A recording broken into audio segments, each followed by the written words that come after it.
पंजाब ਅਤੇ ਦੇਸ਼ ਦੁਨੀਆ ਦੀਆਂ ਹੋਰ ਖਬਰਾਂ ਪੰਜਾਬੀ ਵਿੱਚ ਪੜ੍ਹਨ ਲਈ ਕਲਿੱਕ ਕਰੋ www.avpsanja.in ਤੇ।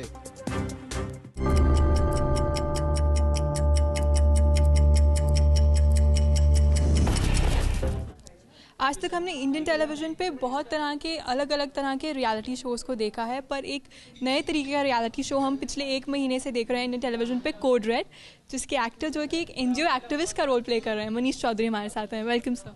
हाय, हेलो। आप चंडीगढ़ आए हैं शो को प्रमोट करने, 1 महीना ऑलरेडी हो चुका है शो को आए हुए। किस तरह से आपको रिस्पांस मिल रहा है ऑडियंस का? रिस्पांस बहुत अच्छा है।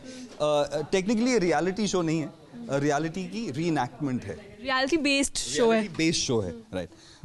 तो रिएक्शंस बहुत अच्छे हैं, ऑडियंस को बहुत पसंद आ रहा है। मैं कहीं बाहर जाता हूँ बम्बई से किसी और शहर में, तो लोग मुझसे बात करते हैं इस शो के बारे में, जो मुझे बहुत अच्छा लगता है कि 5 हफ्ते में ही थोड़ा सा उन पर अफेक्ट पॉजिटिव हुआ है इस शो का।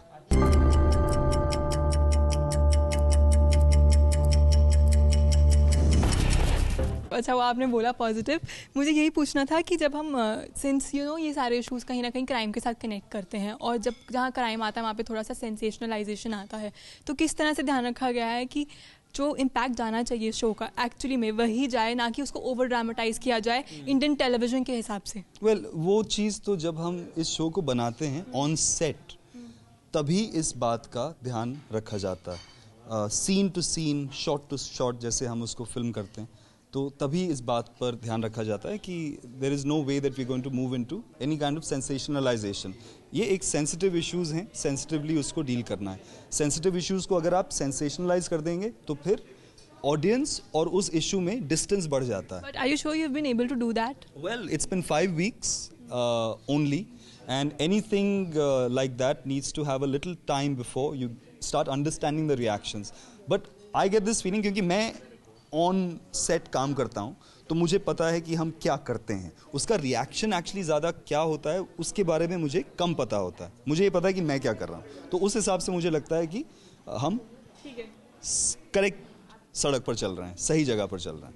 क्योंकि मैंने 1-2 रिव्यूज़ पढ़े हैं आपके शो के, उसमें मैंने पढ़ा है कि बहुत ज़्यादा ओवर ड्रामेटाइजेशन है, बॉलीवुड सॉन्ग्स का इंक्लूजन है, और रियलिटी बेस्ड शोज़ को मतलब जिस पर टीआरपी ओवर एग्जैजरेट किया जा रहा है, जो अक्सर इंडियन टेलीविजन पे हम देखते भी हैं। मतलब it's not something different. Well, हर चीज़ का एक बैलेंस होना बहुत ज़रूरी है। टेलीविज़न इंडस्ट्री एक इंडस्ट्री है, एक बिजनेस है। मैं एक एक्टर हूँ, तो मैं अपने आप को आर्टिस्ट मानता हूँ, लेकिन मैं एक आर्टिस्ट हूँ जो एक बिजनेस में काम करता है, right? So it all has to balance out properly. तो एक एक्सट्रीम से दूसरे एक्सट्रीम में चले जाना, इसकी एक्सपेक्टेशन मुझे लगता है कि थोड़ी सी अनरियलिस्टिक होती है। धीरे धीरे बैलेंस बनाते हुए आर्ट और बिजनेस का जो मिश्रण है, जो मिक्स है, वो मुझे लगता है कि हम कर पाएंगे इस शो के साथ। But it takes a little time to get in there, लेकिन the fact that this show is happening I think is a great thing. जब प्रशासन ही बन जाए गुनहगार, नेशनल क्या, तुम इंटरनेशनल स्टार बन सकती। अब लिखिए ना, रिपोर्ट क्यों नहीं लिख रहे? बताओ। अरे इतना का है हमारा इश्क। अब will move on to films. अगर बात की जाए बॉम्बे वेलवेट आपकी आ रही है, उसमें किस तरह का आपका किरदार है, और स्पेशली जो फिल्म को लेके कंट्रोवर्सी हो रही है बॉम्बे नाम को लेके, उस पर आपका क्या टेक है? वेल, वो कंट्रोवर्सी एक्चुअली कोई कंट्रोवर्सी है नहीं, क्योंकि जिस वक्त की फिल्म है, जिस वक्त का जिस समय पर कहानी कही जा रही है, वो 60s की कहानी है, और 60s में मुंबई जैसी कोई चीज़ नहीं थी। बॉम्बे नाम था शहर का, अब उसका नाम मुंबई हो गया, तो they won't have any problem with that, because उस वक्त शहर का नाम बॉम्बे था ऑफिशियली। पर आजकल ये जो बॉलीवुड और सेंसर के बीच में क्लैशेस चल रहे हैं, इस पे आपका क्या टेक है? सेंसर को थोड़ा लिबरल होना चाहिए, या किस तरह से सेंसर को काम करना चाहिए? जैसे उन्होंने बोला कि वो कस वर्ड्स की लिस्ट देंगे, या किसी फिल्म को बैन कर देते हैं, कोई वल्गैरिटी हो जाता है। बॉलीवुड आई थिंक बहुत परेशान है आजकल सेंसर बोर्ड की वजह से। पता नहीं सेंसर बोर्ड बॉलीवुड से परेशान है या बॉलीवुड किससे परेशान? फिल्म इंडस्ट्री सेंसर बोर्ड से परेशान है, मुझे नहीं पता है। लेकिन मैं एक आर्टिस्ट की तरह से ये मानता हूँ कि कहानियों को दर्शाना हमारा काम है, और उसको रियलिस्टिकली दर्शाना बहुत इम्पोर्टेंट है। और अगर दोनों हिंदी फिल्म इंडस्ट्री और सेंसर बोर्ड मिलकर काम करें तो ये चीज़ पॉजिटिवली हो सकती है। ठीक है, मतलब सोल्यूशन कुछ ना कुछ निकाल लेंगे आप। सोल्यूशन तो निकालना ही पड़ेगा ना, क्योंकि बिना सोल्यूशन की गाड़ी आगे कैसे चलेगी। आगे कैसे चलेगी? और आपकी गाड़ी अब कहाँ जा रही है? और इसके बाद टेलीविजन प्रोजेक्ट्स हैं या कोई और फिल्म्स हैं? हाँ, तो इस वक्त मोहनजोदारो की शूटिंग चल रही है जो 2016 में रिलीज़ होगी आशुतोष गोवारितकर के साथ।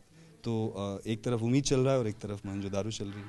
जुबान फिल्म भी आप जुबान आएगी, उसकी एग्जैक्ट डेट मुझे हम लोगों को पता नहीं है अभी, लेकिन समर में बोल रहे हैं आएगी। मुझे लगता है बॉम्बे बॉलीवुड के बाद आएगी। उसके बारे में तो बता सकते हैं कुछ? उसके बारे में बता सकता हूँ। वो एक्चुअली एक पंजाबी होशियारपुर के इलाके का एक बंदा है जो यहाँ से जाता है और दिल्ली में बहुत बड़ा टाइकून बन जाता है, बिल्डर। तो वो किरदार मैं प्ले कर रहा हूँ और फिर उसी के गांव से एक यंग लड़का आता है, उसी की तरह बनना चाहता है और फिर उन दोनों की कहानी है, उन दोनों का द्वंद्व है। Okay, all the best for that and thank you so much for talking to us. Thank you. तो ये थे हमारे साथ मनीष चौधरी जो फिर से पर्दे पे एक बहुत ही डिफरेंट किरदार के साथ आएंगे और इस बार एक पंजाबी कैरेक्टर निभाएंगे। तो देखना बहुत ही दिलचस्प होगा। ताहिरा बसीन, ABP न्यूज़, चंडीगढ़। ਹੁਣ ABP ਸਾਂਝਾ ਤੁਹਾਡੇ ਸਮਾਰਟਫੋਨਸ ਵਿੱਚ ਐਂਡਰੋਇਡ ਯੂਜ਼ਰਸ ਪਲੇ ਸਟੋਰ ਵਿੱਚ ਅਤੇ ਐਪਲ ਯੂਜ਼ਰਸ ਐਪ ਸਟੋਰ ਵਿੱਚ ਜਾ ਕੇ ABP ਲਾਈਵ ਟਾਈਪ ਕਰੋ। ABP ਦੇ ਆਈਕਨ ਨੂੰ ਸਿਲੈਕਟ ਕਰੋ, ਐਪ ਨੂੰ ਇੰਸਟਾਲ ਕਰੋ, ਫਿਰ ਇਸ ਐਪ ਵਿੱਚੋਂ ABP ਨਿਊਜ਼ ਪੰਜਾਬੀ ਨੂੰ ਸਿਲੈਕਟ ਕਰੋ। ਇਸ ਤਰ੍ਹਾਂ ਪੰਜਾਬੀ ਵਿੱਚ ਜਾਣੋ ਪਲ ਪਲ ਦੀਆਂ ਨਿਊਜ਼ ਅਪਡੇਟਸ। ਤਾਂ ਹੁਣ ਚੱਲਦੇ ਫਿਰਦੇ ਕਿਤੇ ਵੀ ਕੋਈ ਵੀ ਖਬਰ ਜਾਣਨੀ ਹੋਵੇ ਤਾਂ ਡਾਊਨਲੋਡ ਕਰੋ ABP ਲਾਈਵ ਐਪ ਅਤੇ ਸਿਲੈਕਟ ਕਰੋ ABP ਨਿਊਜ਼ ਪੰਜਾਬੀ।